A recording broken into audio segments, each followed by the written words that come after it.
Católico. Eu sou o seminarista Luiz Alfredo, do canal Católico de Verdade.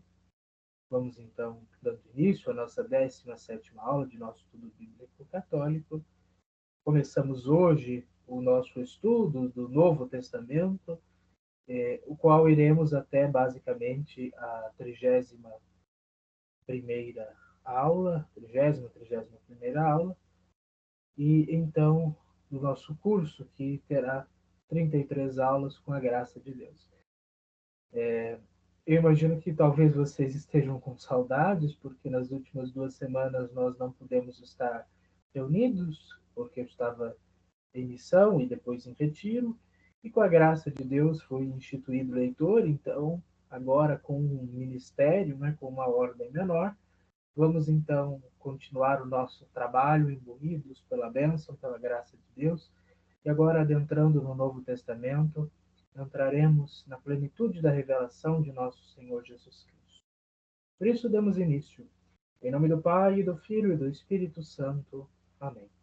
Peçamos ao Divino Espírito Santo que nos conceda a sua graça, a sua luz, a sua sabedoria, para que aquilo que nós estudarmos seja para a maior honra e glória de nosso Senhor Jesus Cristo, que tenhamos um profundo e verdadeiro encontro com a sua divina palavra e que também nós, ao compreendermos melhor a palavra, possamos interiorizá-la na nossa vida, na nossa ação, na nossa oração e nos tornarmos mais semelhantes a Jesus Cristo, nosso Senhor.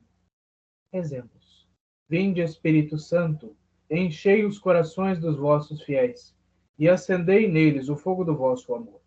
Enviai o vosso Espírito, e tudo será criado, e renovareis a face da terra.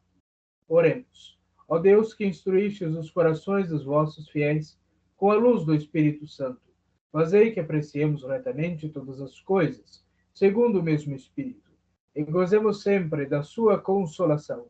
Por Cristo Senhor nosso. Amém. São Jerônimo, rogai por nós. Em nome do Pai, do Filho e do Espírito Santo. Amém.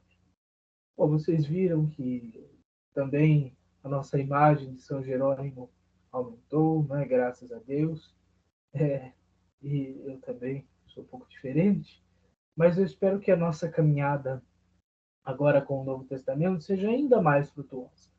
Se você por acaso caiu de paraquedas agora, saiba que no canal Católicos de Verdade há uma playlist montada pelo nosso irmão Tiago, em que há as outras 16 aulas do nosso estudo bíblico católico que tratam do Antigo Testamento. Então, este estudo bíblico trata dos 73 livros da Sagrada Escritura, 46 do Antigo e 27 do Novo, em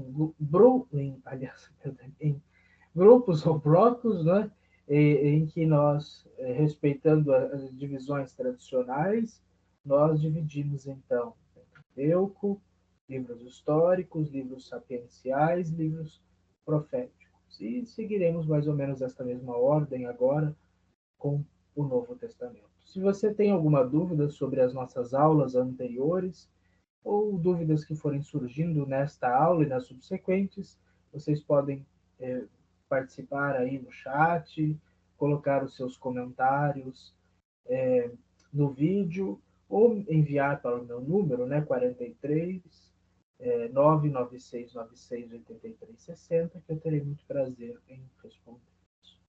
Bom, chega de conversa e vamos direto para o assunto, que é uma introdução aos evangelhos canônicos.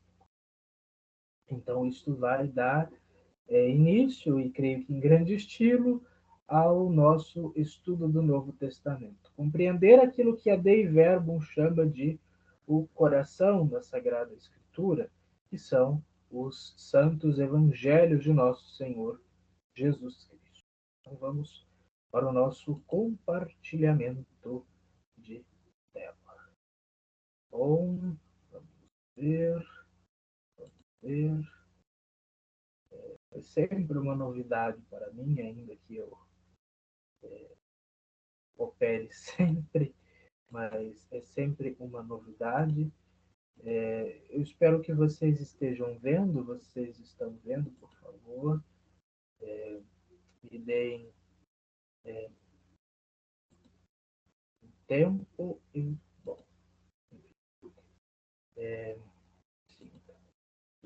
dá a entender que vocês estão vendo. Então, nossa primeira aula do Novo Testamento e a 18ª, aliás, 17ª do nosso curso, versa sobre os evangelhos canônicos, que nós trabalharemos individualmente nas nossas próximas 4 aulas, uma aula para cada evangelho. Mas primeiro vamos ver os aspectos gerais e algumas noções que vão nos introduzir ao estudo que faremos de cada evangelho a partir da próxima semana.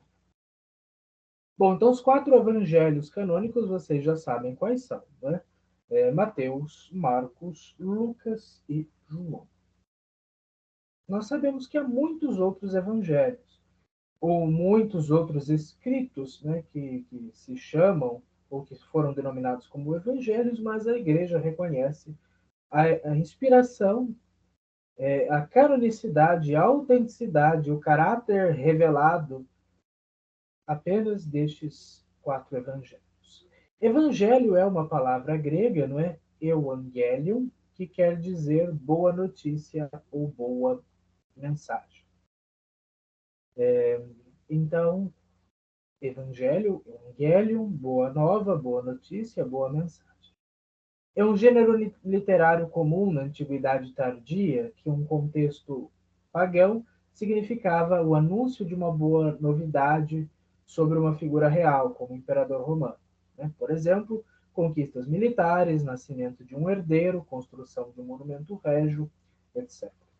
Há alguns estudiosos que pensam que Evangelion, ou Evangelho, como nós chamamos, na verdade seria a gorjeta, o pagamento de alguma coisa que se dava ao mensageiro, aquele que portava uma boa notícia da parte do imperador, da parte do rei. Quando nós falamos aqui em Antiguidade Tardia, nós estamos falando no período helenístico, né, de Alexandre o Grande, nós estamos falando da época do Império Romano, enfim, esta é a Antiguidade mais tardia, distante da Antiguidade Clássica, mais ou menos na época dos gregos, enfim, na época dos grandes filósofos. Nós estamos caminhando, então, para o cristianismo, né? Estamos caminhando para o final da Antiguidade, que se dará com a queda do Império Romano do Ocidente em 476, no segundo marco histórico. Isso nós vimos no nosso curso de noções de História da Igreja Católica, que também está disponível no canal. Então, o que acontecia? O Império Romano era gigantesco, de proporções que se estendiam da Inglaterra, o norte da África, o oeste, né, da Ásia, enfim, praticamente toda a Europa Central. Então, quando alguma coisa acontecia, mensageiros eram encarregados de portar esta notícia para as regiões do Império. E os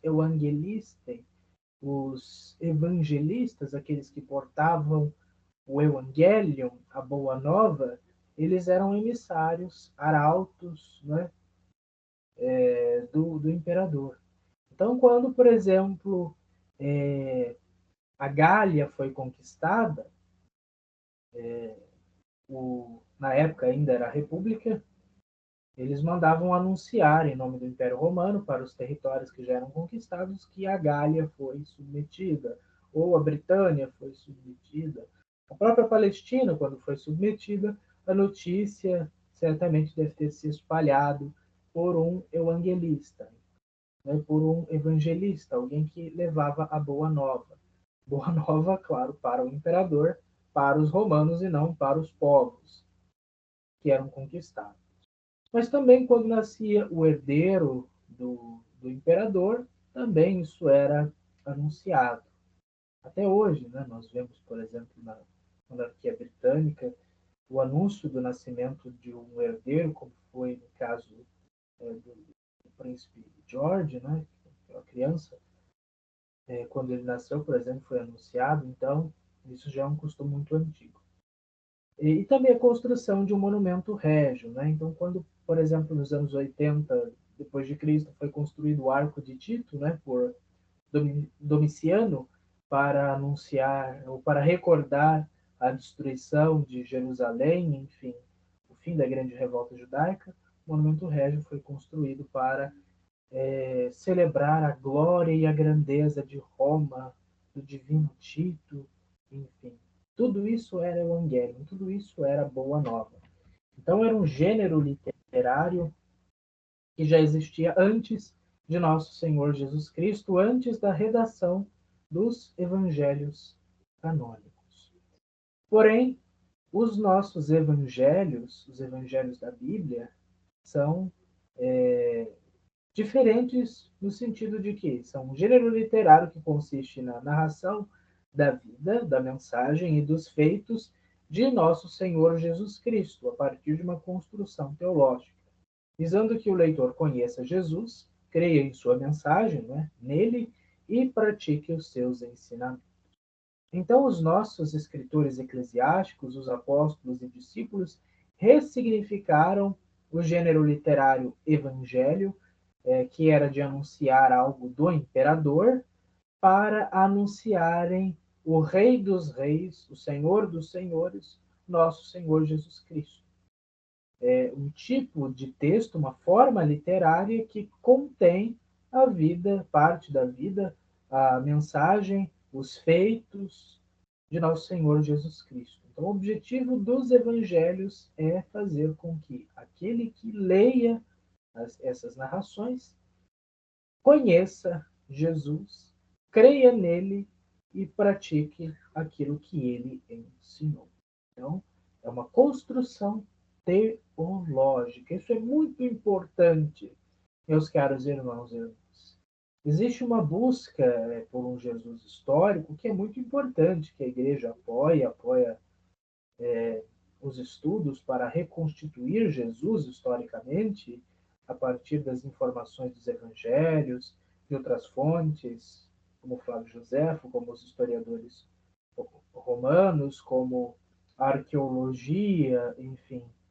Tudo isso ajuda muito no nosso estudo bíblico. Os especialistas constroem obras muito boas e que a igreja recomenda e usa, e nós, estudantes de teologia, devemos nos debruçar sobre ela.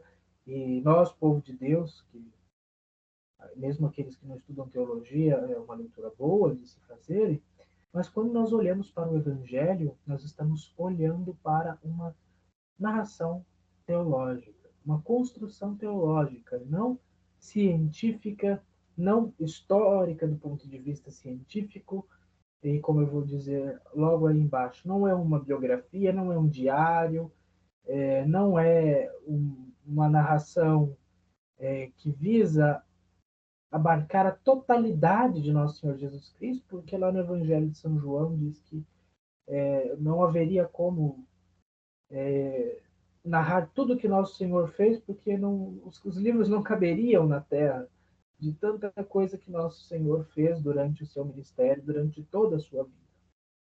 Então, é uma narrativa que foi construída cirurgicamente. Então, nada nos evangelhos é à toa, nada na Bíblia toda é à toa, claro.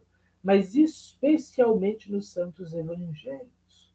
Cada palavra, cada lugar, cada ação, cada personagem, cada ideia, cada sentido, cada citação, tudo de fato está construído de maneira teológica para sempre evidenciar a pessoa de nosso Senhor Jesus Cristo, a sua vida, a sua mensagem, seus ensinamentos e as suas promessas e tudo aquilo que ele nos deixou para que nós possamos conhecê-lo, crer nele, amá-lo, anunciá-lo e praticar aquilo que ele nos ensinou. Bom, não se trata, então, de escritos biográficos sobre Jesus, nenhum diário escrito simultaneamente aos fatos, muito menos de uma descrição minuciosa sobre Jesus Cristo. Então, nós vamos ver que os evangelhos eles foram escritos no momento posterior, consideravelmente posterior aos acontecimentos, o que não quer dizer e não minimiza e nem tira o caráter histórico e muito menos a confiabilidade e a veracidade daquilo que os santos evangelhos nos narram, nos ensinam. Então, houve uma distância de tempo e nós vamos aqui agora explicar o porquê. E é muito importante, porque nós vimos, os evangelhos não foram escritos por Jesus, foram escritos muito tempo depois, então eles não têm todo aquele grau de confiabilidade, porque existe uma distância de tempo entre os acontecimentos e a redação, enfim, não confiemos nisso. A Igreja nos dá a garantia da autenticidade dos santos evangelhos. O próprio Santo Agostinho nos diz: eu não creria nos evangelhos se a isso não me levasse a autoridade da Igreja Católica. Essa citação é tirada do Catecismo. Então, os evangelhos canônicos são de confiança.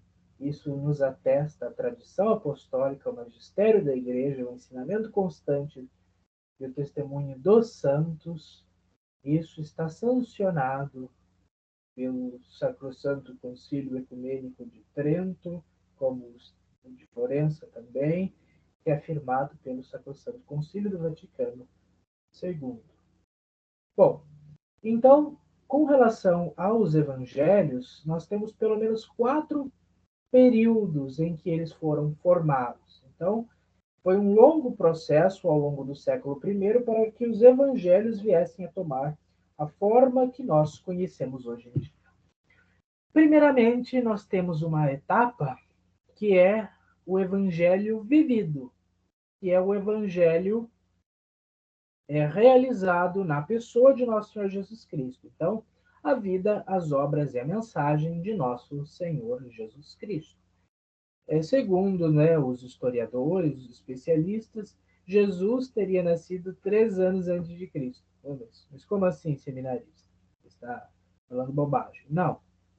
Alguns especialistas acreditam que a contagem do tempo que foi feita segundo a fundação de Roma, o monge Dionísio Exíguo teria se equivocado em pelo menos 3 anos. Alguns dizem 4, outros 6, mas pelo menos em 3 anos essa contagem está equivocada.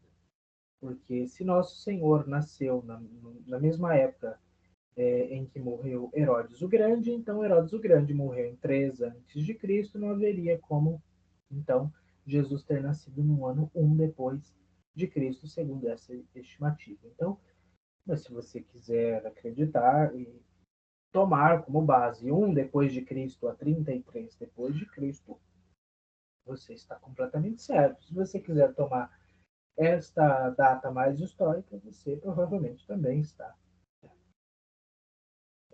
Então, essa primeira parte, o Evangelho vivido, nós temos todo o mistério de Cristo.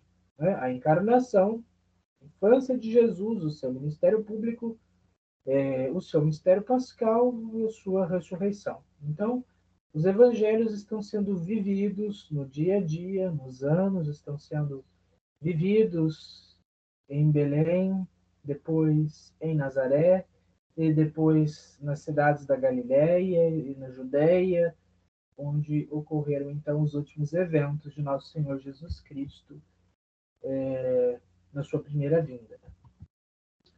Depois, quando nosso Senhor subiu aos céus e enviou o Espírito Santo, nós temos o segundo período, que é o período da pregação entre os judeus da Palestina. Nós vemos no final do Evangelho de São Mateus e em São Marcos também, que Jesus enviou os discípulos para pregarem, para anunciarem a palavra, para batizarem. Jesus não deixou uma ordem explícita de que fossem escritos evangelhos, de que a sua vida fosse narrada. Mas nós vemos, por exemplo, no prólogo de São Lucas, motivações bastante interessantes. Da parte de Lucas, né, que escreve ao Teófilo, aqui eu estou com a Bíblia na linguagem de hoje. Né? Então, São Lucas, capítulo 1, no versículo 3 a 4. Isso nos explica um pouco o porquê que foram escritos posteriormente evangelhos. Então diz, portanto, excelência, eu estudei com todo cuidado como foi que essas coisas aconteceram desde o princípio, e achei que seria bom escrever tudo em ordem para o Senhor, a fim de que o Senhor pudesse conhecer toda a verdade sobre os ensinamentos que recebeu. Palavra da salvação, glória a vós, Senhor. Agora eu vou aproveitar bastante meu ministério de leitor para ler bastante com vocês as Sagradas Escrituras. Vou exercer o meu ministério aqui no canal do Tiago, aqui no nosso curso, lendo bastante e comentando dentro do possível, dentro das minhas limitações, a palavra de Deus. Mas, bom, aqui nós temos, então, uma motivação para que os evangelhos fossem escritos posteriormente. Mas, nos primeiros 10 anos da nossa Igreja Católica, na Igreja Primitiva, na Igreja Apostólica, no sentido de apóstolos ainda, os apóstolos, os 11, mais São Matias, nós temos esta igreja no início pregando em Jerusalém e na Judéia, né, nos arredores. Então, pregando aos judeus, especialmente, porque havia uma concepção ainda não muito universal da salvação, de que Jesus teria vindo para os judeus e que, tendo vindo, então, para os judeus, sendo ele o Messias e o Messias é para os judeus, então eles se concentravam em pregar na Palestina.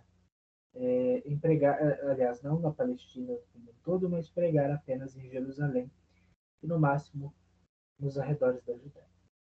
E esta pregação dos apóstolos, inicialmente, né, como nós vamos ter lá nos Atos dos Apóstolos, que nós vamos estudar um pouquinho, é uma pregação querigmática, ou seja, é um anúncio de nosso Senhor Jesus Cristo.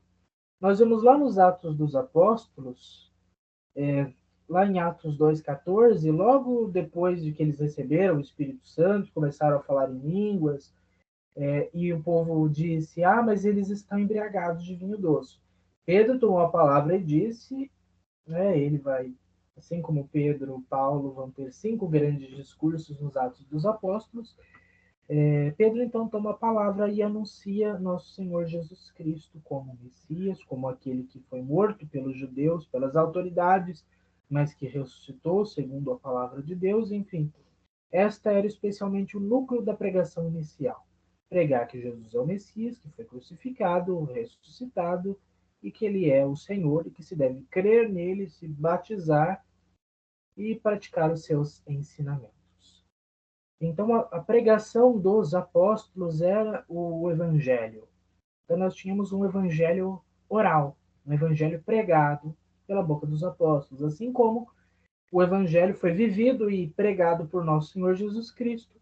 Os apóstolos, que são depositários desta revelação divina de nosso Senhor Jesus Cristo, agora passam adiante através da sua pregação. E também a partir do seu testemunho, reproduzindo as ações de Jesus. Então, Pedro vai curar, Jesus curava, vai realizar sinais semelhantes e, como Jesus disse, até maiores, porque justamente o evangelho está sendo anunciado com a palavra e com o testemunho. E acontece, assim como Jesus fez, os apóstolos vão ampliar a reinterpretação do Antigo Testamento para anunciar Jesus. Então, no primeiro discurso de Pedro, Pedro já faz uma ligação entre Jesus e Davi, dizendo que ele é o filho de Davi, dizendo que ele é o Messias davídico, o rei, aquele que de fato veio para salvar Israel, conforme já estava profetizado nos Salmos, na lei, nos profetas, enfim, como Jesus diz lá para os apóstolos no final do Evangelho de São Lucas, que Jesus é a plenitude da lei. E depois desses 10 anos, nós entramos num terceiro período muito importante. Isso aqui pode parecer uma recapitulação de uma aula de História da Igreja que a gente fez no outro curso, e é uma coisa que nós vamos comentar mais profundamente depois de tratarmos os Atos dos Apóstolos, mas é importante que nós tenhamos conhecimento desses estágios. O primeiro estágio é Jesus, o segundo estágio, ou etapa, são os apóstolos pregando para os judeus em Jerusalém, na Palestina, e agora nós entramos num ponto muito importante que é a pregação entre os gentios e pagãos. Então, o cristianismo já converteu um número considerável de judeus para Jesus. Até mesmo sacerdotes, alguns mestres da lei e uma camada mais simples de pessoas também, foram todas convertidas ao chamado caminho, que é Jesus, que em São João vai dizer de si mesmo que ele é o caminho. Mas no final dos anos 30, nós tivemos então o martírio de Santo Estevão, um choque com o judaísmo de fato, porque ele proclamava Jesus como sendo o Messias, aquele que os judeus haviam matado, e que Estevão dizia ressuscitado e que blasfemava. E isso está nos Atos dos Apóstolos. Então, quando Estevão é martirizado, os seguidores do caminho se espalham, chegando a Samaria, a Galiléia e a Síria. Então, o evangelho, logo depois da morte de Santo Estevão, é levado um pouco mais distante. Então, ele vai para o restante de Israel-Palestina, para Samaria, que é aquela região do meio, a região dos paganizados, dos estrangeiros, misturados com judeus, e ao norte, de onde surgiu Jesus, que era na Galiléia, onde ele havia realizado muitos milagres, muitos sinais, né? E para a Síria, né, onde Jesus já entrou no comecinho lá, Tiro e Sidônia, enfim. E o evangelho foi espalhado para estas áreas onde Nosso Senhor mais ou menos havia passado, uma área onde haviam judeus, mas onde também haviam muitos pagãos. E um tempo depois, nesses anos entre 40 a 70, o evangelho agora vai para a região de cultura grega. Ele vai para o Egito, vai para a Ásia Menor, né, onde é mais ou menos a Turquia, a Síria, o Líbano, enfim, aqueles arredores. Vai também para a Grécia, para a Macedônia e, por fim, chega no final dos Atos dos Apóstolos em Roma, chega aos confins do mundo, né? Roma é o confim do mundo. O apóstolo São Pedro chama Roma na sua carta de Babilônia. Então o evangelho vai sendo espalhado para os pagãos que não eram judeus, que não conheciam as leis, que não conheciam as profecias antigas, e aí o desafio se torna bem maior. Porque uma coisa é você, judeu, pregando para outro judeu que Jesus é o Messias. O judeu conhece a lei, ele vai ser capaz de relacionar uma profecia do Antigo Testamento com Jesus, e assim ele vai, vamos dizer assim, ter uma propensão maior, se o seu coração, claro, for aberto, para crer que Jesus é o Messias. Claro que muitos judeus rejeitaram, mas muitos também acolheram porque souberam então compreender que o Antigo Testamento falava de Jesus. Então, de fato, ele é o Messias. Mas e agora esses? Que não tem judaísmo, não tem lei, não tem profecias, não tem nada. Como convencê-los de que Jesus é o Senhor? Aí a pregação se torna mais difícil. E aqui nós vemos a ação heróica do apóstolo São Paulo, o apóstolo das gentes, dos gentios, ou seja, o apóstolo dos pagãos, aquele que viajou o mundo inteiro para levar a boa nova, especialmente para os não-judeus. E ele visitou boa parte desses territórios aqui que eu citei e outros tantos, levando a boa nova do Evangelho, levando os pagãos a deixarem uma vida de corrupção, de dissolução, de acreditarem nos falsos deuses, de se entregarem a todos os vícios para abraçarem a Jesus como seu único Senhor e Deus, levando uma vida casta, levando uma vida justa, segundo os ensinamentos de Cristo. Então, nesses 30 anos, o Evangelho se espalhou pelo mundo, alcançando populações distantes, não só pelo trabalho de Pedro e Paulo, mas pelos outros apóstolos, cujo trabalho nós não conhecemos pelos livros dos Atos, mas conhecemos, por exemplo, por Eusébio de Cesareia e por outras fontes. O Evangelho, então, se espalha entre os gentios. Aqui nós temos o conflito com a cultura grega, o conflito com o judaísmo. A comunidade de Antioquia é fundada, é na comunidade de Antioquia que os seguidores do caminho são chamados de cristãos.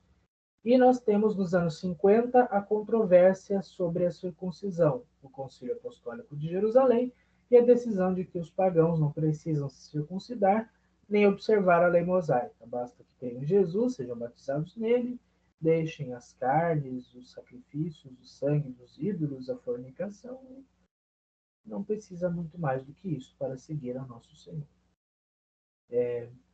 No caso dos pagãos. E também, durante os anos 50, provavelmente 51, surgiu, a partir, né, deste ano, foram surgindo os escritos do Novo Testamento, a começar com as cartas de São Paulo. Nós vamos dedicar também uma introdução geral a Paulo e, em grupos, estudaremos também as suas cartas, assim como as cartas católicas, as cartas universais e o Apocalipse. E depois, nos anos 64, 65 até 68, nós temos a primeira perseguição aos cristãos, a perseguição aos cristãos de Roma, por causa de Nero, que queimou a cidade, queria pôr a culpa nos cristãos, e nesse período são martirizados os apóstolos São Pedro e São Paulo. E nós temos também, no ano 66, o início, né, da grande revolta judaica, né? Que nós vamos estudar e vocês vão gostar muito dessa aula. Eu gosto muito desse assunto e eu acho que nós vamos nos entreter bastante com ele depois. Bom, depois de tudo isso, nós temos um quarto período e é aqui que os evangelhos são escritos. Até aqui, nós temos o evangelho pregado. E talvez, algumas fontes escritas, mas não ainda organizadas.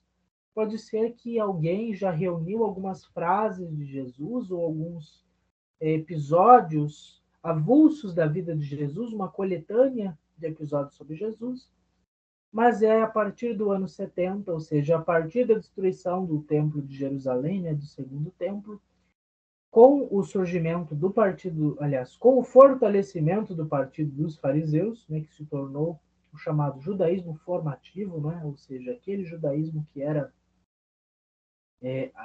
a corrente que sobrou, a corrente predominante, a forma, né, do judaísmo, e esse judaísmo farisaico, agora chamado rabínico, né, começou a combater os cristãos, expulsando eles das suas sinagogas e das comunidades judaicas.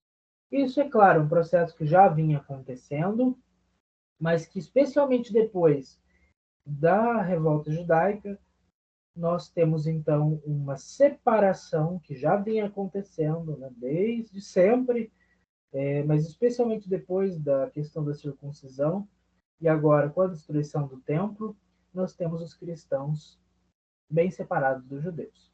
A princípio, os cristãos iam para as sinagogas, iam para o templo, continuavam a viver como judeus, mas que acreditavam que Jesus era o Messias. Agora, eles já não podem mais ir nas sinagogas, o templo não existe mais, e eles muitas vezes foram expulsos das suas sinagogas e até das suas famílias. Quando Jesus diz que pai se levantará contra o filho contra o pai, o esposo contra a esposa, a sogra contra a nora, ele está falando das divisões familiares que aconteceram por causa do cristianismo. Então, muitas vezes, se a esposa se convertia cristã, o marido a repudiava. O filho se convertia, o pai o repudiava. Isso acontecia muito nas famílias. Então, o cristianismo vai se tornando, aos olhos do judaísmo, um inimigo a ser combatido. E existe uma perseguição da parte dos judeus e da parte dos romanos, que acabou terminando, no primeiro momento, com o assassinato, aliás, o suicídio de Nero, no ano 68, mas os judeus continuavam a expulsar os cristãos e a não reconhecê-los mais como adoradores do único Deus, mas como blasfemos, como hereges, como heterodoxos, que se bandearam para uma doutrina nova, que é a de Jesus Cristo. E foi naquela época que os apóstolos e discípulos encontraram o martírio. Então, nós temos as testemunhas oculares de Jesus, nessa época foram morrendo. Então, pessoas que viveram com Jesus já não estão mais vivas. Então, é necessário, para que não se perca a vida, a mensagem, os ensinamentos de Jesus, que estas coisas sejam colocadas por escrito que esta pregação apostólica agora seja escrita, ou seja registrada, preservada para a posteridade. Que o testemunho apostólico sobre Jesus seja preservado para que aquelas gerações novas de cristãos que estão vindo, que não viram Jesus e que também não viram os apóstolos, possam conhecer com segurança quem é Jesus e o que ele ensina, possam crer nele, possam se salvar. Eu acho que isso aqui é uma cena do que acontecia, né, no circo de Nero, talvez até do Covado, um filme excelente. Enfim, nós temos então o evangelho sendo não deixado de ser pregado, mas não apenas pregado, mas também escrito. Agora, quanto às origens e a relação entre os evangelhos sinóticos, nós temos teorias. Então, no processo de formação, 4 etapas. A primeira etapa é o evangelho vivo, realizado em Jesus. A segunda parte é os apóstolos pregando aos judeus em Jerusalém, na Judéia. A terceira parte são os apóstolos e os discípulos pregando aos gentios, até a destruição do templo, e depois da destruição do templo, uma quarta etapa, em que os evangelhos começaram a ser escritos até mais ou menos o final do primeiro século, com o ano 100. Bom, e muitas vezes nós nos perguntamos, qual que é o evangelho mais antigo? Qual que é o evangelho mais histórico? Por que que um evangelho se parece tanto com o outro e o outro não se parece com nenhum deles? Como é formado os evangelhos? Como eles foram formados? Como eles surgiram? Como nós sabemos quem são seus autores? Em que época, etc. Vamos responder todas essas questões a partir de agora. Nós temos várias teorias, aqui eu selecionei algumas, que falam sobre o surgimento e as relações entre os evangelhos. A primeira, que é a mais antiga, a venerável teoria da prioridade mateana clássica. O que é isso? O que é esse nome bonito, técnico? Tudo isso para dizer que Mateus é o primeiro, que Mateus é o mais antigo, que Mateus é a fonte para os outros evangelhos. Então, segundo essa teoria que defendem os santos, né, o Papa de Herápolis, o Santo Irineu, agora doutor da Graça Santo Agostinho e tantos outros, e que a Igreja sempre defendeu, que é a teoria de que o Evangelho de São Mateus foi o primeiro a ter sido escrito, Marcos é uma síntese de Mateus e Lucas se baseou em Mateus e em Marcos para escrever o seu Evangelho. Então, essa é a teoria mais antiga. E essa teoria influencia a ordem que o nosso cânon bíblico possui: Mateus, Marcos, Lucas e João. Depois nós temos uma teoria do evangelho primitivo, do Lessing. Segundo esse teórico, os evangelhos sinóticos surgiram a partir de um evangelho primitivo, talvez o evangelho dos hebreus, ou o evangelho dos ebionitas, ou um outro evangelho perdido. Então, alguns acreditam que houve evangelhos anteriores aos evangelhos sinóticos, aos evangelhos canônicos. Quando nós falamos em sinóticos, estamos falando em Mateus, Marcos e Lucas, né, que são de uma mesma perspectiva, né, sinótico, né, e quando nós falamos em canônicos, estamos falando dos sinóticos mais João. E alguns acreditam que talvez existia um evangelho ou evangelhos que inspiraram esses evangelhos canônicos que nós temos. Então, uns acham que uma fonte desses evangelhos seria o evangelho dos hebreus, ou seria o evangelho dos ebionitas, ou ainda algum outro. Isso nós, os especialistas e os arqueólogos, enfim, estudiosos, não foram encontrados nenhum manuscrito que contenham um evangelho mais antigo do que os canônicos, e nem esses citados evangelhos dos hebreus ou dos ebionitas. Nós temos o conhecimento da existência desses escritos, né, por Eusébio de Cesareia na História Eclesiástica. Então é uma teoria que muitos não compram tanto. E nós temos uma terceira teoria, a teoria fragmentária, a teoria dos fragmentos do Schleiermacher. O Schleiermacher é um grande filósofo da hermenêutica. que estudou, enfim, a autenticidade de Sócrates, enfim, um filósofo importante.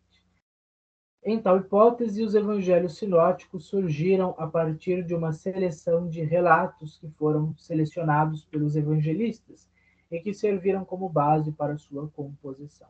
Então, como eu disse lá no começo da aula, alguns acreditam que existiam fragmentos, ou seja, que existiam relatos. Então, alguém escreveu o relato da multiplicação dos pães. Alguém escreveu o relato da cura do cego. Então, essa história já havia escrita, essa história já havia, já existia, e os evangelistas foram pegando essas histórias sobre Jesus e foram articulando, construindo uma narração teológica com um propósito, e tiveram esses fragmentos sobre Jesus como uma base para os seus evangelhos.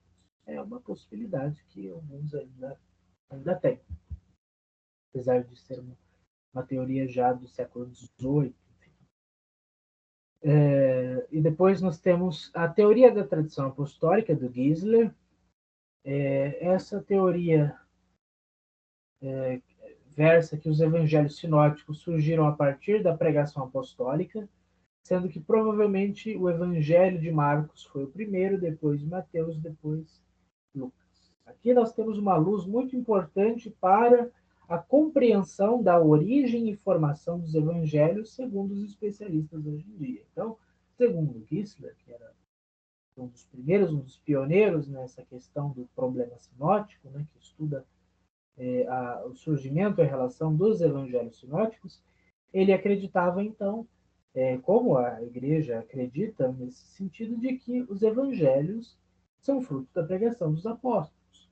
Não são simplesmente pessoas quaisquer que ouviram falar sobre Jesus e que decidiram escrever, mas são pessoas que escreveram segundo aquilo que ouviram dos apóstolos.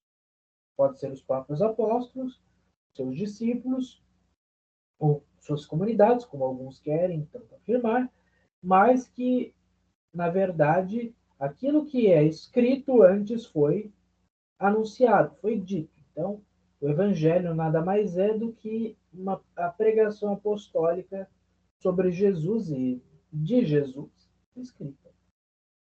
E, primeiramente, foi Marcos, segundo Gisler, o Evangelho a ser escrito, e depois Mateus e Lucas.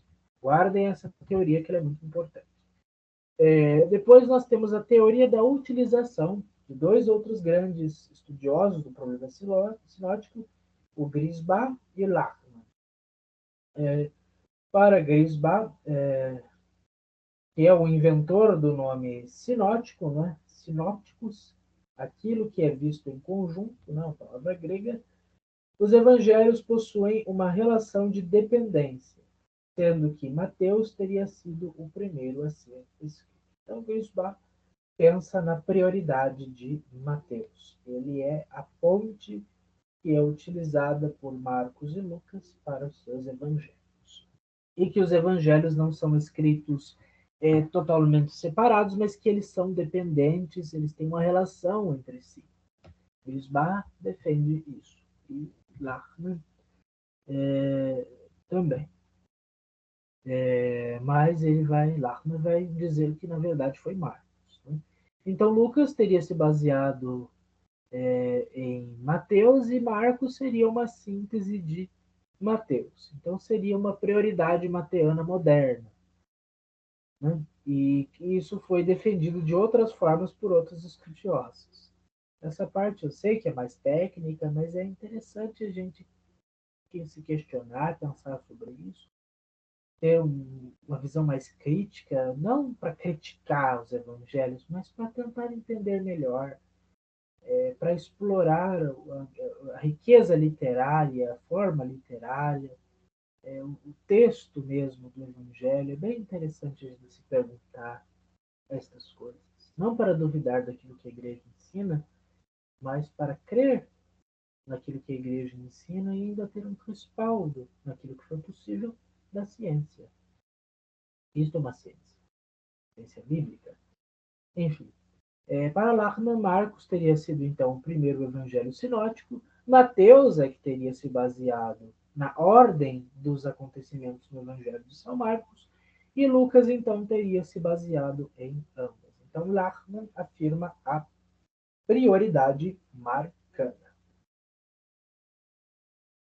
E nós temos aqui também a chamada hipótese das duas fontes, né?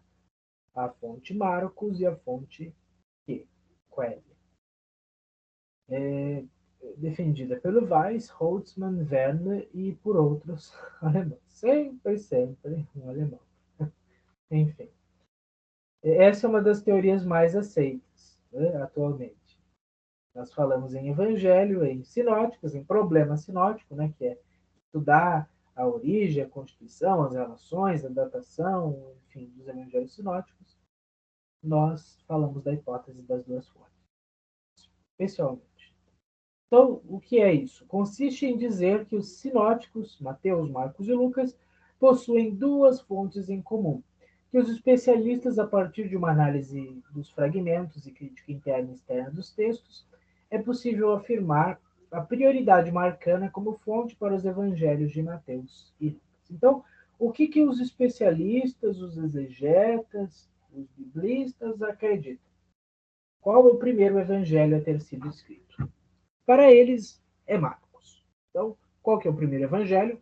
Mais antigo, Marcos. E Marcos também, não apenas o mais antigo, mas é a fonte para Mateus e para Lucas. Isso é uma coisa que nós devemos gravar quando nós estamos estudando sobre os evangelhos. Do ponto de vista dos especialistas, Marcos é o primeiro, Mateus é o segundo, Lucas é o terceiro e, por último, João. Quanto às passagens que Mateus e Lucas compartilham, mas que não estão presentes em Marcos, se encontrariam em um evangelho hipotético chamado de quê? Quelle, do alemão fonte, que nunca foi encontrado. Então nós temos muitas semelhanças entre Mateus, Marcos e Lucas, uma chamada de tradição ou de fonte tripla, fonte Marcos, tradição tripla. Né, passagens que nós encontramos tanto em Mateus, quanto em Marcos, quanto em Lucas. Porém, existem passagens que nós encontramos em Mateus e em Lucas, mas que não estão em Marcos. Então, como explicar que Mateus e Lucas tenham passagens em comum, mas que Marcos não possui? Aí, então, nós temos uma segunda fonte, a chamada que, ou o evangelho que, Quelle, né? Que em alemão quer dizer fonte. Então, existe essa hipótese, mas Coelho nunca foi encontrado. Até hoje, até o dia de hoje, até esse exato momento, deve ter alguém procurando, mas até agora ninguém encontrou Coelho. Então, isso ainda continua como uma hipótese e os evangelhos sinóticos têm como base duas fontes, Marcos e Coelho. Depois eu vou mostrar uma foto que ilustra melhor isso que eu estou dizendo. E agora a mais moldada, a hipótese que é talvez a mais contemporânea, nós temos a hipótese das quatro fontes: Marcos, Quelle, material mateano e material lucano. Então nós temos essa teoria que é um desenvolvimento da teoria anterior e considera que, além das duas fontes comuns, Mateus e Lucas possuem suas fontes próprias, como seus evangelhos da infância. Então, nós temos, vamos aqui nos organizar, depois a gente vê uma imagem que vai ilustrar melhor, mas nós temos Marcos, Mateus e Lucas que compartilham uma fonte comum, uma tradição tripla. Nós temos Mateus e Lucas que compartilham versículos em comum. Quelle, falar Mateus Lucas em comum é falar Quelle, né? Evangelho que. E nós temos partes que só Mateus tem. Então, esse é o material mateano, fonte Mateus. E nós temos também partes, versículos, passagens que só Lucas tem, exclusivo de Lucas. Esse é o material lucano, fonte Lucas. certo? Então nós temos Marcos, Coelho, Mateus e Lucas. Ué, Luiz Alfredo, tem um evangelho a mais? Não. Nós estamos falando aqui que existe uma relação entre Mateus e Lucas que nós não encontramos em Marcos, mas que nós encontramos tanto em Mateus quanto em Lucas, embora não encontramos em Marcos. Isso, para os estudiosos, constitui, não é uma coincidência, mas atesta uma origem comum dessas partes em um evangelho ou em um escrito mais antigo, que seria, no caso, Quer. Bom, deu para entender? Eu espero que sim. E aqui, então, eu fiz uma estimativa, segundo fontes que eu consultei, da composição dos evangelhos, no caso dos sinóticos. Então, nós temos Marcos como mais antigo, depois Mateus e Lucas nos sinóticos. Depois de Lucas vem João. Então, nós temos em Marcos 661 versículos. Desses versículos, Marcos compartilha com Mateus e Lucas, ou seja, a tradição marcana, tradição tripla, 462 versículos. Estes números variam para mais ou para menos, porque existem partes, enfim, só que são iguais e outras partes do versículo não. Enfim, isso é uma estimativa, por favor, não é exato. Embora sejam números, mas aqui nós não estamos tratando de coisas exatas, estamos tratando de estimativas.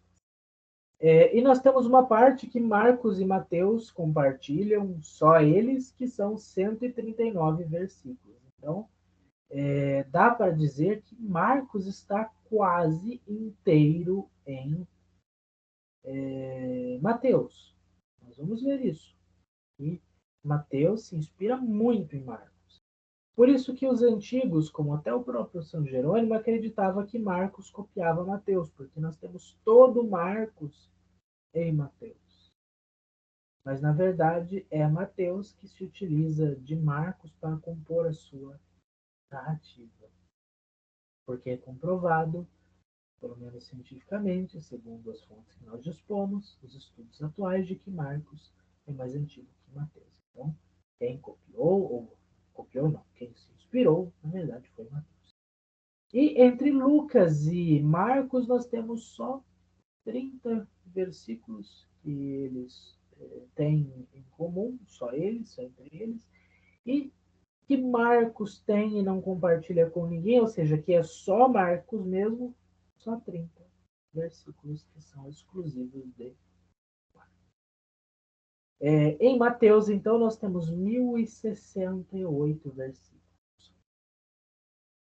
Com Marcos e Lucas, nós temos 482 versículos que são compartilhados. Enfim, como pode esse número ter aumentado de um evangelista para o outro? Ora, aqui nós estamos considerando um cálculo feito em porcentagens, enfim, algumas variáveis. Mas... E depois nós temos o Coelho, né? Só entre Mateus e Lucas, 285 versículos de São Mateus. E depois nós temos com Marcos, coisas que eles compartilham em comum, 106 versículos. E o material exclusivo de Mateus são 213 versículos. Então, Mateus tem uma forte inspiração marcana com um material exclusivo e com uma considerável parte do Coelho. Né? E, por último, Lucas, com 1150 versículos, compartilhando a tradição tripla, ou seja, com Mateus e Marcos, 472 versículos. Depois nós temos Coelho, ou seja, Mateus e Lucas, 264. E só com Marcos nós temos apenas 12 versículos, bem pouquinho. E uma fonte exclusiva de Lucas, nós temos já bem mais do que Mateus, exclusivamente 402 versículos que só Lucas possui. Nós vamos ver por quê, quando estudarmos Lucas. E veja só que interessante, nós temos também passagens em João que trazem alguma relação sinótica, ou seja, passagens em São João que se parecem com Mateus, Marcos e Lucas. Porque nós sabemos que a ordem do Evangelho de São João, os acontecimentos, a estrutura é bem diferente da estrutura dos evangelhos canônicos. Então nós temos, por exemplo, a questão de João Batista sendo questionado, é bem parecido com os sinóticos. Né? Depois nós temos aqui 14 a 22, Jesus indo ao templo, bem parecido com os sinóticos. Depois nós temos lá no final do capítulo 4, do 43 ao 46, Jesus curando do funcionário lá, Senhor, eu não sou digno, etc, etc. Bem parecido. E é, no caso, um outro sinal de Jesus, o segundo sinal de Jesus. Bem parecido com a cura do servo do centurião. Depois nós temos, no capítulo 5, os versículos 8 e 9, Jesus curando um paralítico, bem semelhante àquilo que nós vemos nos sinóticos. Depois, a multiplicação dos pães, que João também traz. E no final não é 67, mas é 57. Eu sempre cometo erros de digitação e vocês sempre têm que me perdoar, por favor. Nós temos uma fala de Jesus aqui que é bem parecida, né, com Jesus. Ele vai dizer para aqueles que não seguem, né? Ainda era uma exortação bem semelhante aos sinóticos.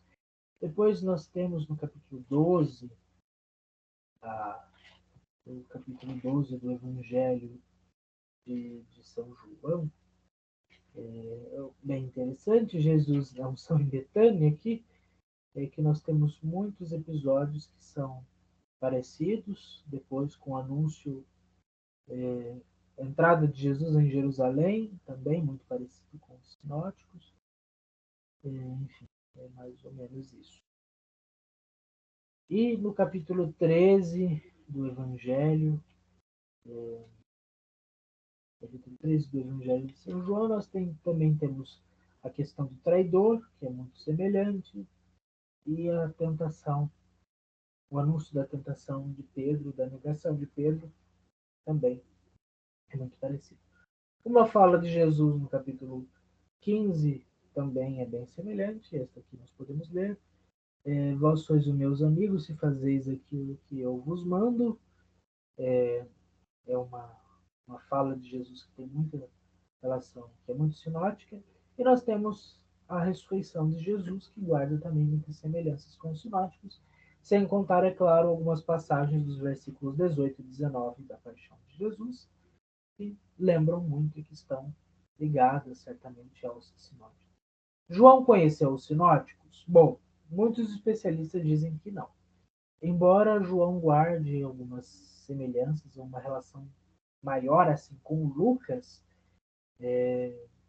não tanto com Marcos e Mateus, mas é provável que São João talvez tenha conhecido uma fonte primitiva que os sinóticos também conheciam, mas conhecia necessariamente os sinóticos, senão poderia ter repetido mais passagens sinóticas no seu evangelho. Mas ele tem muitíssimo material próprio. Aliás, nem sei se posso dizer material próprio, porque não conhecendo os sinóticos, então ele não se inspirou quando trouxe essas passagens que são sinóticas. Mas isso é debate, isso é estudo acadêmico, isso é uma coisa que não devemos nos deter, mas fica essa curiosidade, que existem passagens sinóticas em João também. Bom, esta parte é bastante interessante e eu creio que nós também já estejamos acabando a nossa aula, que é o esquema narrativo dos evangelhos sinóticos. Então, meu caro, você quer ter uma ideia, uma estrutura dos evangelhos sinóticos na sua cabeça? Quer aprender a se localizar nos evangelhos sinóticos? Preste atenção nesse esquema aqui. Se você quiser printar a tela, copiar, olha essa parte aqui, é muito importante mesmo, porque vai te ajudar, assim como tem me ajudado, a me situar melhor nos evangelhos, saber onde Jesus está, porque cada uma dessas etapas existem nuances teológicas, existem o modo como a revelação de Jesus vai se tornando cada vez mais evidente, plena, vai crescendo nos evangelhos sinóticos, dependendo de onde Jesus está e o que está fazendo. É muito importante, é muito interessante. Evangelho não é tudo igual. Passagens sinóticas não são iguais. Sinótico não quer dizer igual, mas parecido, semelhante ou em conjunto. Por isso que quando nós vamos pregar, ou vamos ler, ou vamos meditar uma passagem, e essa passagem é sinótica, nós devemos sim conferir ela nos outros evangelhos. Se nós estamos em Marcos e a passagem é sinótica, vamos conferir com Mateus, vamos conferir com Lucas. Às vezes essa passagem só bate com outro evangelista, no caso, Mateus com Lucas, Lucas com Mateus, Marcos com Lucas, enfim. Às vezes podemos comparar com dois ou com um ou dois dos demais sinóticos, mas isso nós devemos fazer para compreender as diferenças. E a diferença, às vezes, uma palavra, a ordem dos acontecimentos, uma ênfase, uma explicação, ou uma coisa totalmente inédita, que um tem e o outro não tem, muda muito o sentido, no sentido de que muda segundo a teologia do evangelista. Mas todos dizem a verdade. Todos dizem a verdade ao seu modo. São modos de dizer a verdade em Jesus.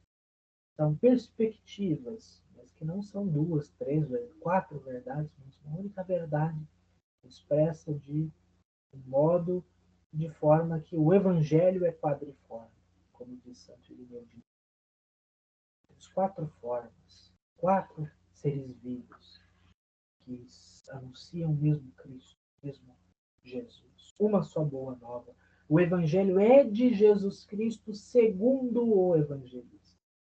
Mas nós temos um só Evangelho, uma só revelação de nosso Senhor Jesus Cristo. Um só grande testemunho de quatro formas, como quatro partes ou em quatro jeitos, uma única forma, um único jeito, mistério que nós temos também sobre os evangelhos. Mas cada um diz sobre nosso Senhor Jesus Cristo a seu modo, revelando cada um a verdade sobre Jesus. E nós temos um esquema que nós podemos encontrar nos sinóticos, em quatro grandes blocos narrativos, em quatro grandes momentos da vida de Jesus. O primeiro deles é a preparação de Jesus. O que nós queremos dizer com preparação? Aqui Jesus ele já entrou na idade adulta, ele já está com seus 30 anos, mas ele ainda não começou a pregar de forma propriamente dita. Então nós temos aqui o início do ministério, ainda Jesus antes de iniciar o seu ministério, boa parte desses versículos se referem à questão de João Batista. Então em Marcos 1, do 1 a 13, nós temos aqui João Batista. Depois, se nós pegarmos lá em Mateus 3, do capítulo 1, Mateus 3, capítulo 1, olha só. Pregação de João Batista até a tentação de Jesus no deserto, nós temos uma preparação de Jesus para o seu ministério. E aí em Lucas 3, até 3, capítulo 1 até o versículo 4 a 13, nós vamos encontrar a mesma estrutura, porém de uma outra forma. Em Lucas 3, capítulo 1, nós temos João Batista, é claro, até 4, depois nós temos a genealogia de Jesus, até que em 4, 13, nós temos o final da tentação do deserto. Então, nós temos esse esquema da pregação de João Batista, depois o batismo de Jesus, Jesus no deserto, e depois Jesus sair no deserto, começa a sua primeira pregação. Aí nós temos o ministério de Jesus na Galileia. Nós temos o início do ministério de Jesus, e nós temos várias coisas, vários milagres, vários sinais que Jesus vai realizar na Galileia. Lembrando sempre que a Galileia é o norte, a Galileia é a região de Nosso Senhor Jesus Cristo, a região onde ele viveu boa parte da sua vida, a maior parte da sua vida. Então nós temos em Marcos 1,14, Jesus saindo depois da prisão de João Batista, pregando, enfim. Depois nós vamos ver melhor, com mais calma, esses capítulos.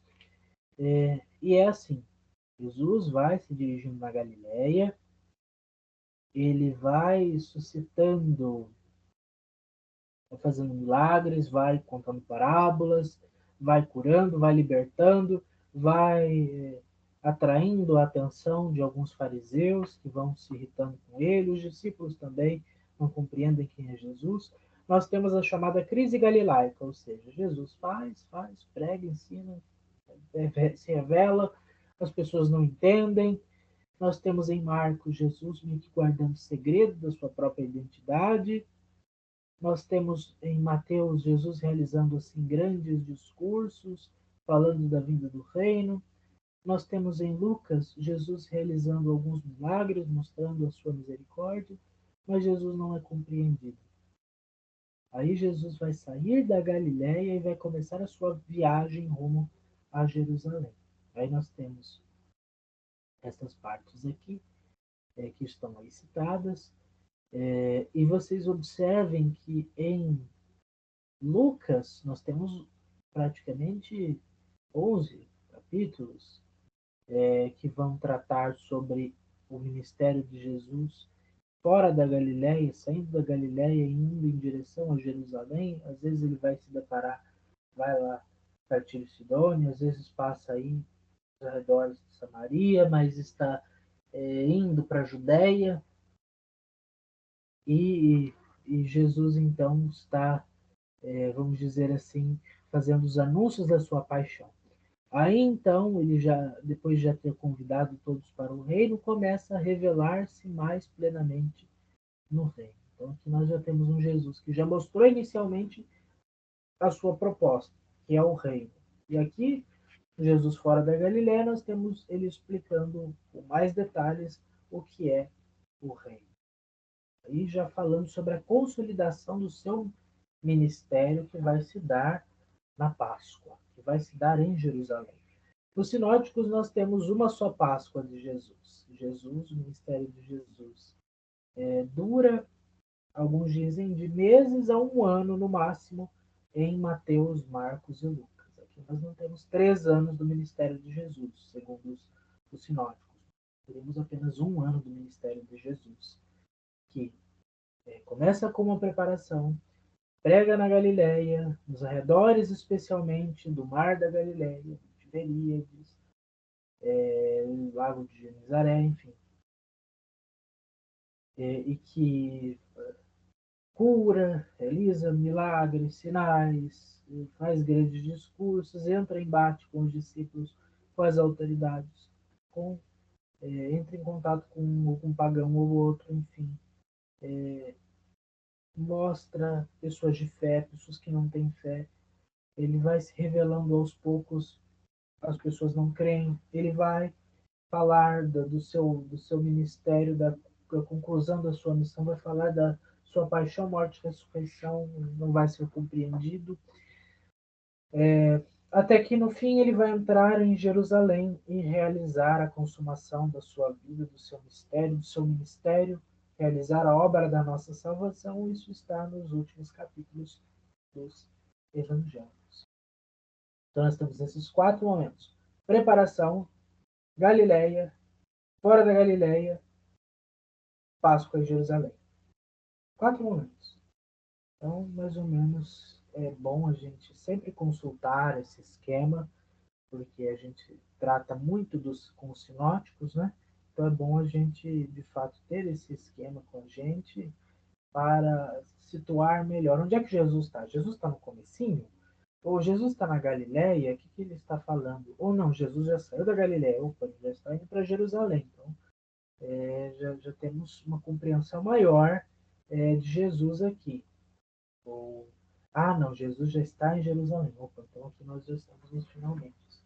Então é bom a gente entender que cada parte nós temos de fato um grande núcleo de desenvolvimento, nós temos assuntos que são próprios, enfim, mas uma unidade dentro do próprio Evangelho e nesses três Evangelhos que nos dão uma visão de Jesus, cada um com as suas grandes contribuições, porque cada um dos Evangelhos é fantástico, tanto os sinóticos quanto São João.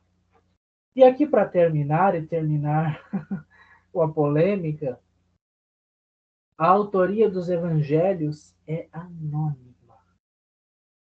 Nunca nós nos evangelhos, os quatro nós vamos encontrar dizendo eu, Mateus, ou eu, Marcos, ou eu, Lucas, ou eu, João, escrevi, parará, parará, como nós vemos muitas vezes nas cartas de São Paulo. São Paulo começa se apresentando e termina se falando o seu nome também, né? Dizendo eu, Paulo, o Tércio, alguém que é secretário de Paulo, enfim. Mas no caso dos evangelhos, nós não temos ninguém assumindo a autoria. Nós temos um narrador, mais em João e Lucas, que se intromete, por assim dizer, na trama, né? Que mostra, de fato, que está dialogando com alguém especificamente, mas nós não temos alguém que se identifica como o autor ou que fale o seu nome como autor. Como é que nós sabemos a autoria dos evangelhos? Porque se a gente procurar nos manuscritos mais antigos, nós não vamos encontrar essa autoria, esse nome. Né? Lembrando que os títulos da Bíblia que nós temos e essa marcaçãozinha, essa divisão em capítulos e versículos, não existia nos originais. Essas são construções que a igreja especialmente faz para facilitar a nossa leitura do texto sagrado. Mas isso é da igreja. É claro que os evangelhos são da igreja, a Bíblia é da igreja, mas isso é posterior da igreja. Aquilo que a igreja fez a princípio é escrever as narrativas, mas sem identificar os autores. Como é que nós sabemos então que os evangelhos são de Mateus, Marcos, Lucas e João? Graças à tradição apostólica. Se nós consultarmos a obra do santo doutor Irineu de Lyon, na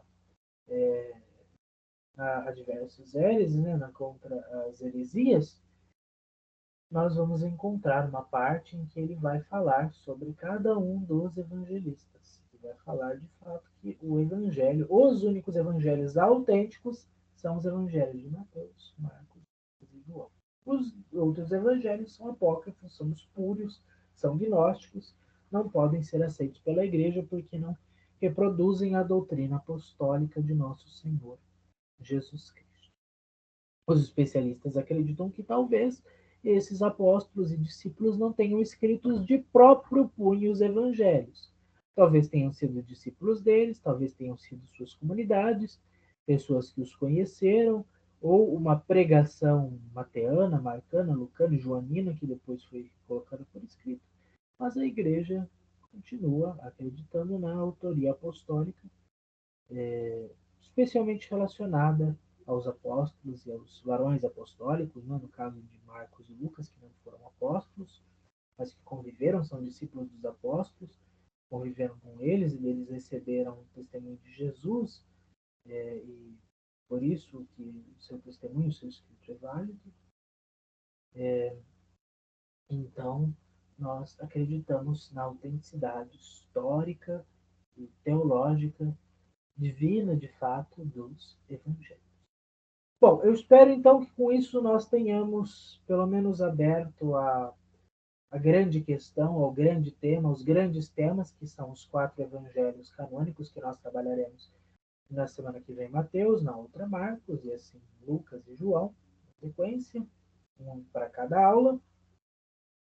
E, bom, não estourando o tempo, tanto o tempo, mas eu gostaria de trabalhar com vocês uma passagem dos evangelhos que está nos 4 evangelhos canônicos. Então, vocês podem escolher, podem deixar aí nos comentários, aí no chat. Agora eu quero a participação de vocês. Exijo a participação de vocês.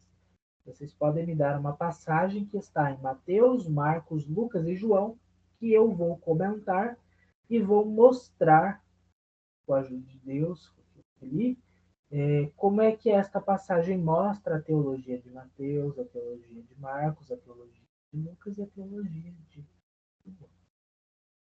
Vamos então concluir esta nossa exposição. Vamos então rezar, pedir a Maria, nossa querida e santa mãe, para que possa então estar conosco, possa então nos abençoar. Vamos pedir a nossa querida Santa Maria, é a mãe da palavra de Deus, a mãe do Verbo Divino, para que esteja sempre conosco e que assimilemos a palavra de Deus, a pratiquemos, a coloquemos sempre em nosso coração, tenhamos sempre amor por Jesus, possamos buscá-lo sempre na sua palavra e traduzir a palavra e as nossas palavras em obras, para que não sejam mortas, mas para que sejam vivas e vivificantes, trazendo a vida em plenitude de Jesus, assim como Maria, que guardava a palavra do Senhor, meditava ela no seu coração e a colocava sempre em prática como a serva do Senhor. Ave Maria, cheia de graça, o Senhor é convosco. Bendita sois vós entre as mulheres, e bendito é o fruto do vosso ventre, Jesus. Santa Maria, Mãe de Deus, rogai por nós, pecadores, agora e na hora de nossa morte. Amém. Maria, Mãe do Verbo Divino, rogai por nós. São José, rogai por nós. São Jerônimo, rogai por nós. Muito bem, tarefa de casa para vocês. E dei uma passagem que está em Mateus, Marcos, Lucas e João, para que nas próximas aulas nós possamos comentar esta passagem, explicitando a teologia, né, o pensamento de Mateus, de Marcos, de Lucas e de João. Deus abençoe você, sua vida, sua família. Eu, graças a Deus, por esses dias estarei em casa com a minha família, aqui na minha paróquia, ajudando aqui na minha comunidade. E agora eu espero doravante poder, com vocês, especialmente, meus irmãos e irmãs que acompanham este curso, este canal, exercer o meu ministério de leitor que recebi pela graça de Deus, de Sua Excelência, Reverendíssimo e Bispo Diocesano, Dom Carlos José de Oliveira, em comunhão com os meus irmãos, com esta diocese, com a Santa Igreja de Jesus. E, enfim, espero ansiosamente pela próxima aula em que nós estudaremos o Evangelho de nosso Senhor Jesus Cristo segundo São Mateus. Deus te abençoe poderosamente. Estivemos reunidos e assim permaneceremos, em nome do Pai, e do Filho e do Espírito Santo. Amém. Salve Jesus, salve Maria, viva São José, viva São Jerônimo. Fiquem todos com Deus e até a próxima terça-feira, se Deus assim o quiser.